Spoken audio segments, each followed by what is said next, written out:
Cette étude est la première année d'une observation de la filière aéronautique et spatiale en Occitanie. Elle avait été décidée avant la crise de la Covid et elle prend, dans le contexte particulier de la crise économique, une couleur singulière. Il s'agit d'observer, d'anticiper l'évolution du besoin en emploi et en compétences de l'ensemble des établissements du territoire. Alors, elle a suscité un grand intérêt auprès des établissements puisque près de 40% d'entre eux ont répondu à cette enquête, qui est une enquête assez consistante. Et elle est donc extrêmement robuste et représentative du tissu industriel local, avec 3 cercles, je dirais, d'acteurs qui sont très représentés dans l'échantillon. À la fois les établissements de la construction aéronautique et spatiale, qui représentent 20% des répondants et de l'ensemble de ce que je vais donc vous présenter. Puis les équipementiers de rang 1 et sous-traitants de rang 1, qui représentent 45% des répondants. Et enfin, l'ensemble de la chaîne de la filière, finalement, jusqu'au plus petit maillon, l'ensemble de la chaîne de sous-traitance, qui représente 35% des réponses.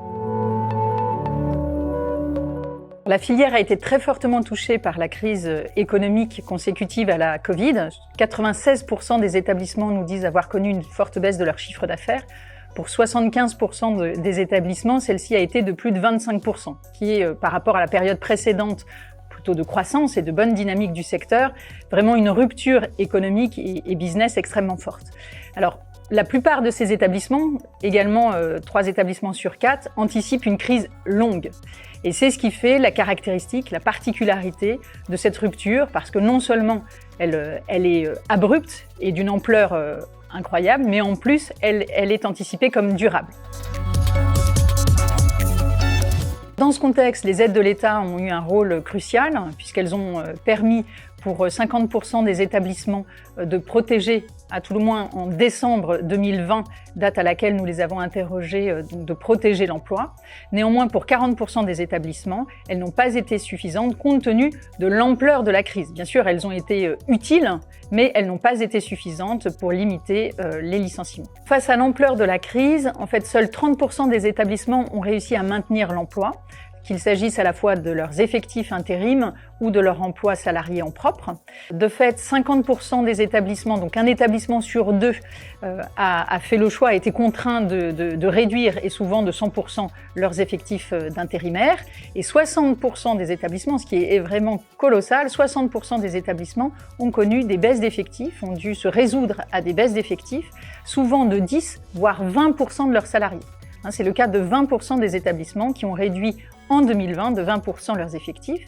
Et si on se projette un an plus loin, en 2021, on a encore 30% en décembre 2020, avant même de connaître les évolutions de la crise qui se prolongent comme anticipé. En décembre 2020, 30% des établissements envisageaient à nouveau de devoir réduire leurs effectifs.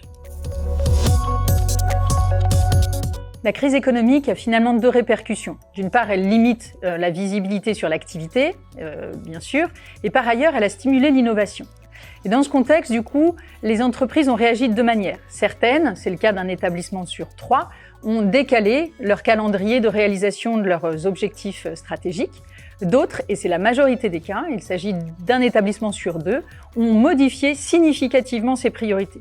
Vraiment, la Covid et l'amplitude de la crise les conduisent à modifier leurs orientations et notamment 2 établissements sur 3 ont décidé de s'orienter vers une diversification de leur activité hors de la filière aéronautique et spatiale, ce qui est vraiment extrêmement consistant. Par ailleurs, un tiers des établissements envisagent de rechercher des leviers d'agilité pour mieux conduire et adapter avec souplesse leur activité. Et les décisions d'investissement ne sont pas en reste non plus, puisque 25% des établissements envisagent de mettre la priorité sur du renouvellement de capacités, parfois classique, une modernisation, c'est le cas notamment de la filière de sous-traitance, et 25% autres des établissements envisagent de mettre la priorité sur des investissements de technologies de rupture dites 4.0.